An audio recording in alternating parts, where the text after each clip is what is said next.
ప్రభుత్వ నిబంధనలను తుంగలో తొక్కుతూ సున్నపు నిక్షేపాలను దర్జాగా దోచేస్తున్నారు. కృష్ణమ్మ చెంతని నిర్మించబడిన సిమెంట్ పరిశ్రమలో ప్రతిరోజు కోట్లాది రూపాయల అక్రమార్జన జరుగుతున్నా చూసి చూడనట్టుగా అధికారులు వ్యవహరిస్తున్నారు. అటవీ ప్రభుత్వ భూములు ఆక్రమణకు గురవుతున్న అనుమతులు లేకుండానే పైప్ లైన్ల నిర్మాణంతో పాటు రహదారుల ఏర్పాటు చేశారు. నిబంధనలకు విరుద్ధంగా కృష్ణమ్మ నీటిని తరలిస్తూ ప్రజల ఆరోగ్యాన్ని కాటివేస్తున్న సిమెంట్ పరిశ్రమల మాఫియాపై రాజ్ న్యూస్ ప్రత్యేక కథనం.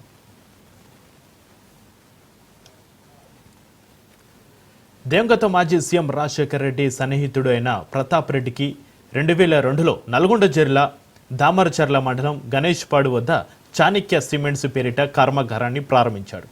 అది కాస్త 2006 సంవత్సరంలో పెన్నా సిమెంట్స్గా పేరు మార్చారు.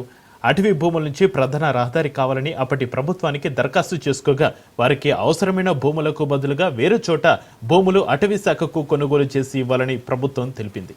కానీ సదరు పరిశ్రమ వారు ప్రభుత్వం చెప్పిన విధంగా వారికి భూములు ప్రత్యామ్నాయంగా ఇవ్వకపోవడంతో అట్టి అనుమతులను అప్పటి ప్రభుత్వం రద్దు చేసింది. నిబంధనలను కాలరాస్తూ సిమెంట్ పరిశ్రమ యాజమాన్యం అటవీ భూములను విచ్చలవిడిగా ఆక్రమించుకొని ప్రధాన రహదారితో పాటు కృష్ణానది నుంచి పెద్ద ఎత్తున పైప్ లైన్ల నిర్మాణం చేపట్టారు. అదాని గ్రూప్స్ వాళ్ళు మరి సిమెంట్ ఫ్యాక్టరీకి రేపు 18వ తారీఖు నాడున పబ్లిక్ హియరింగ్ ఉన్నారు.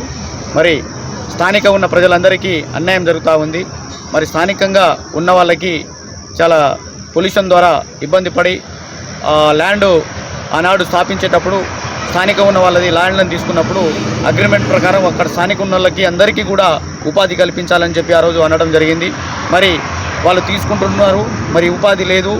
కానీ వ్యక్తులు మారుతున్నారు కానీ అక్కడ స్థానిక ఉన్న ప్రజలది తలరాత మారడం లేదు. మరి తక్షణమే 18వ తారీఖు జరిగే పబ్లిక్ హియరింగ్కి స్థానిక ఉన్న వాళ్ళందరికీ స్టడీ చేసిన ప్రతి ఒక్కరికి ఏ ఏ ఏ క్వాలిఫికేషన్ ఉందో వాళ్ళ ప్రకారం వాళ్ళందరికీ ఉపాధి కల్పించి స్థానికుందని ఆదుకోవాలని చెప్పి కోరుకుంటున్నాం. దీంతోపాటు మరి స్థానిక ఉన్న వాళ్ళకి అనారోగ్యానికి గురి అవుతూ ఉంటారు. వాళ్ళకి హాస్పిటల్ ఏర్పాటు చేయాలి. మరి విద్యార్థులకు చదువుకోవడానికి కార్పొరేట్ లెవెల్లో మరి విద్యా సంస్థలను ఈ పరిశ్రమ ఏర్పాటు చేసినప్పుడు ఎంతవరకు అయితే ఈ లైమ్ స్టోన్ని మైనింగ్ చేసుకోవాలనో ఆ అగ్రిమెంటు 2016తోనే క్లోజ్ అయిపోయింది. ఇప్పటికీ ఆ అగ్రిమెంట్ రెన్యువల్ చేసుకోకుండా లైమ్ స్టోన్ను ఎంతవరకు తీయాలని చెప్పేసి ప్రభుత్వం చెప్పిందో దానికి భిన్నంగా అంతకంటే లోతుగా బాంబింగ్ చేయడం, బ్లాస్ట్ చేయడం, ఆ లైమ్ స్టోన్ కోసం మొత్తం ఫారెస్ట్ భూముల్ని కబ్జా చేసినటువంటి పరిస్థితి, 100 ఎకరాల ఫారెస్ట్ భూముల్ని కబ్జా చేశారు.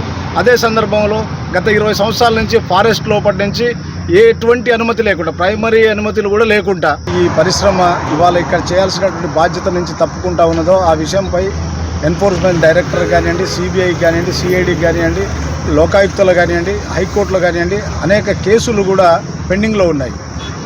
కన్సల్ట్ పొల్యూషన్ బోర్డు కానివ్వండి, గ్రీన్ ట్రిబ్యునల్ కానివ్వండి, కన్సల్ట్ డిపార్ట్మెంట్స్ అన్నిటికీ, ఫారెస్ట్ డిపార్ట్మెంట్ కానివ్వండి, ఈ డిపార్ట్మెంట్స్ అన్నిటికీ ఇక్కడ ఉన్నటువంటి యువకులు కంప్లైంట్ చేశారు. వీటిని సత్వరంగా పరిష్కరించడంలో ప్రభుత్వం చాలా నిర్లక్ష్యంగా వ్యవహరిస్తుంది గత కొంతకాలంగా. ఇప్పటికైనా గవర్నమెంట్ ఏదైతే పబ్లిక్ నుంచి అప్లికేషన్స్ వస్తున్నాయో ఈ పరిశ్రమ మీద, అప్లికేషన్స్ అన్నింటినీ క్లియర్ చేసిన తర్వాతనే హియరింగ్ వెళ్ళాలని చెప్పేసి